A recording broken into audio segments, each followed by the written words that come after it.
స గంగా స గయా సేతు స కాశీ స చ పుష్కరం జిహ్వాగ్రే వర్తతే యస్య హరి రిత్యక్షరద్వయం. ఎవరైతే నిరంతరము కూడా హరినామ సంకీర్తనం చేస్తూ ఉంటారో వారికి గంగా స్నానం, అదేవిధంగా గయాక్షేత్రం యొక్క దర్శనం, రామేశ్వర సేతు స్నానం యొక్క ఫలితం, కాశీ క్షేత్రం యొక్క దర్శనం, సమస్త పుష్కర తీర్థ స్నానం యొక్క ఫలితం కలుగుతుంది. శ్రీమాత్రే నమః. శ్రీ గురుభ్యో నమః. శ్రీకృష్ణ భగవానుడు అనుగ్రహించినటువంటి అద్భుతమైన భగవద్గీత శ్లోకాలలో ఉన్న అర్థాలను, దాని యొక్క సరళమైన భావాన్ని మనం వరుసగా అనుభవిస్తూ వస్తున్నాం. అందులో 2వ అధ్యాయం సాంఖ్యయోగం. ఇందులో మనం ఏ సందర్భంలో ఉన్నాం? అర్జున, నేను చెప్పినటువంటి జీవాత్మ తత్వం గురించి నీకు అర్థం అయినా అర్థం కాకపోయినా నీవు మాత్రం ఖచ్చితంగా యుద్ధం చేయాల్సిందే అన్న సందర్భంలో ఇది 29వ శ్లోకం. ఆశ్చర్యవత్ పశ్యతి కచ్చిదేనం, ఆశ్చర్యవత్ వదతి తదైవ చాన్యః, ఆశ్చర్యవత్ చైనం అన్య శృణోతి శ్రుత్వాపేనం వేద న చైవ కచ్చిత్.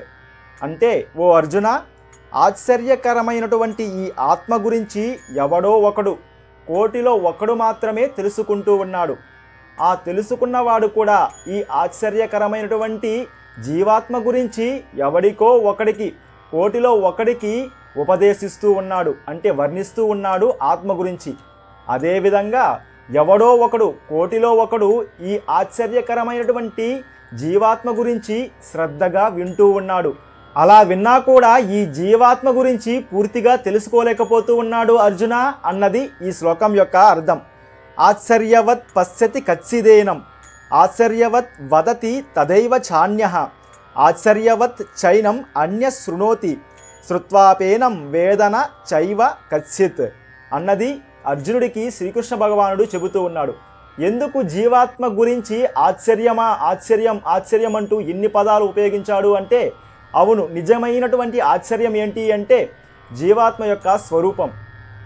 ఎంతటి స్వరూపంతో జీవాత్మ ఉంటుంది అంటే, గోవు యొక్క తోకలో ఒక వెంట్రుకను తీసుకొని ఆ వెంట్రుకను 1000 ముక్కలుగా కోస్తే ఆ వచ్చే ఒక్క వెంట్రుక, ఏదైతే 1000 ముక్కల్లో ఒక వెంట్రుకను తీసుకొని మళ్ళీ ఆ వెంట్రుకను 1000 ముక్కలుగా కోస్తే, మళ్ళీ దానిలో నుంచి వచ్చిన ఒక్క వెంట్రుకను తీసుకొని మళ్ళీ ఆ వెంట్రుకను 1000 సార్లు కోస్తే ఆ వచ్చే సూక్ష్మాతి సూక్ష్మమైనటువంటి స్వరూపమే జీవాత్మ యొక్క స్వరూపం.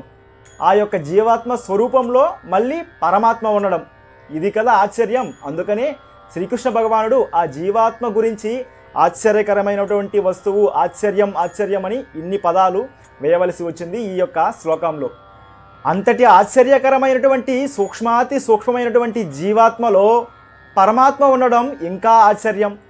అసలు ఆ యొక్క అణువు కన్నా అణువు, పరమాణువు అటువంటి సూక్ష్మ రూపంతో ఉన్నటువంటి జీవాత్మలో పరమాత్మ ఉంటాడు అంటే ఆ యొక్క పరమాత్మ యొక్క స్వరూపం ఎలా ఉంటుంది? అది కదా ఆశ్చర్యం. అందుకే ఈ యొక్క శ్లోకంలో ఆశ్చర్యం ఆశ్చర్యం అంటూ శ్రీకృష్ణ భగవానుడు అర్జునుడికి వివరించినటువంటి అద్భుతమైన శ్లోకం. ఇంకా అర్జునుడికి శ్రీకృష్ణ భగవానుడు ఏం చెప్పాడు అన్నది మరొక భాగంలో తెలుసుకుందాం. కృష్ణాయ వాసుదేవాయ దేవకీ నందనాయ చ నందగోపకుమారాయ గోవిందాయ నమో నమః. శ్రీమాత్రే నమః. శ్రీ గురుభ్యో నమః.